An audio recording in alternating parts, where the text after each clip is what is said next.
Hello guys, welcome to my channel. तो आज मैं फिर से एक्सप्लेन करने वाली हूँ डेथ गेम का तीसरा एपिसोड। तो एपिसोड की शुरुआत में यीजी की जब आंखें खुली, उसने डेथ से पूछा कि उस लड़की ने उसे क्यों मारा, क्या वो कोई बदला ले रही थी। डेथ ने बताया कि उसने पैसे के लिए अपनी जान ली थी और उस लड़की ने पैसे के लिए उसकी जान ली। यीजी खुश था क्योंकि उसे ही पता था कि पैसे कहाँ हैं और वो दूसरा जन्म पाते ही उसे ढूंढ लेगा। डेथ ये प्लान कभी जान नहीं पाएगी। डेथ उसकी मन की बात पढ़ सकती थी और उसने उसे गोली मार दी। अब येजे की आंखें जेल में खुली। उठते ही उसने चीखना शुरू किया। उसे काल कोठरी से नॉर्मल जेल ले जाया जा रहा था। उसे डर लग रहा था क्योंकि वहाँ और लोग भी होंगे। जैसे ही वो नॉर्मल जेल पहुंचा, उसके साथियों ने उसका स्वागत किया। उसने गु याओ से पूछा कि वो जेल से कब निकलेंगे, जिस पर उसने बताया कि वो 4 दिन में वहाँ से निकलने वाले हैं, इसलिए उसे शांत रहना चाहिए। क्या वो साइकोपैथ के हाथों मरना चाहता है? तभी वहाँ साइकोपैथ आया जो जिन सांग था। उसे देखते ही यीजे को गुस्सा आ गया और उसने झगड़ा करना शुरू कर दिया। अब उसे याद आया कि उसका नाम ते सांग है और वो 21 साल का है। वो एमएमए फाइटर बनना चाहता था, लेकिन उसकी माँ कर्ज में थी। उसे एक ऑफ़र मिला था जिसमें उसे हिट एंड रन केस के लिए जेल जाना था। इसके लिए उसे बहुत सारे पैसे मिलने वाले थे, लेकिन वो लड़की मर गई, जिससे उस पर मर्डर का चार्ज लगा और उसे 2 साल की सज़ा मिली। इस तरह उसका सपना टूट गया और वो जेल में फंस गया। तेसांग ने उस आदमी के वकील को धमकी दी थी कि वो उसे 10 बिलियन वॉन दे, वरना वो बाहर जाकर इसके बारे में कुछ करेगा। उसे धमकी भी मिली थी, लेकिन तेसांग ने सर्वाइव करना सीख लिया था। जिनसांग ने उसे धमकी दी थी कि वो उसे मार देगा क्योंकि वो एक साइकोपैथ है।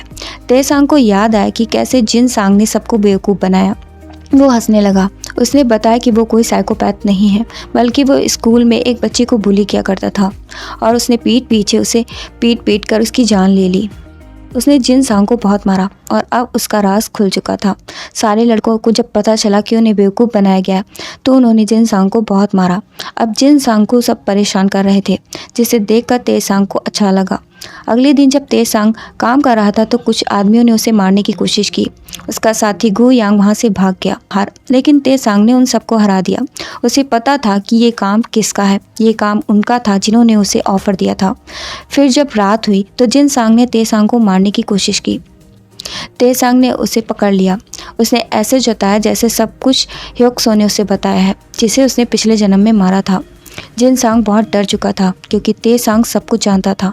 तेसांग को जेल से रिहा कर दिया गया और वो जैसे ही बाहर निकला, वकील ने उसे पैसे दिए, लेकिन तेसांग ने पैसे लेने से मना कर दिया क्योंकि वो शांति से जीना चाहता था। सबसे पहले वो वहाँ गया जहाँ उसने पैसे रखे थे। पैसे देखकर उसने सोचा कि वो उन्हें कैसे मैनेज करे, क्योंकि जेल से निकले लड़के के पास इतने पैसे होंगे तो लोग शक करेंगे। उसने पैसे लॉकर में रखने का सोचा। वो थक गया था इसलिए सो गया और उसने अपनी माँ को देखा। उसकी आंखें खुल गई। तेसांग की माँ उससे मिलना चाहती थी, इसलिए तेसांग ने उन्हें कुछ पैसे देने की सोची। इससे पहले वो लॉकर में पैसे रखने गया, लेकिन उसे 4 दिन बाद लॉकर मिलने वाला था। उसने पैसे नॉर्मल लॉकर में रखे और कुछ पैसे लेकर तेसांग के घर की ओर निकला।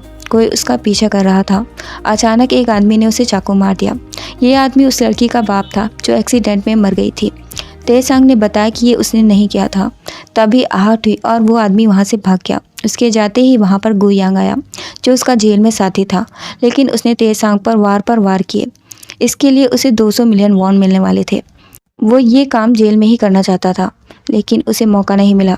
जब वो भागा था तो वो उसे मारने के लिए औजार लेने गया था, ना कि उसे बचाने के लिए।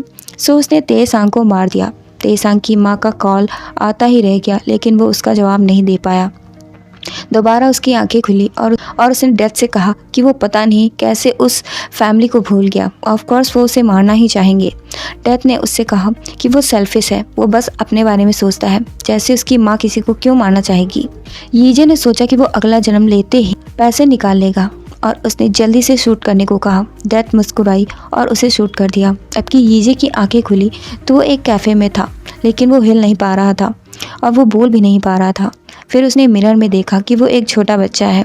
उसने पैसे को याद किया और ज़ोर ज़ोर से रोना शुरू कर दिया और यहीं पर ये एपिसोड ख़त्म हो गया। Thanks for watching guys. Please like, share, comment and subscribe.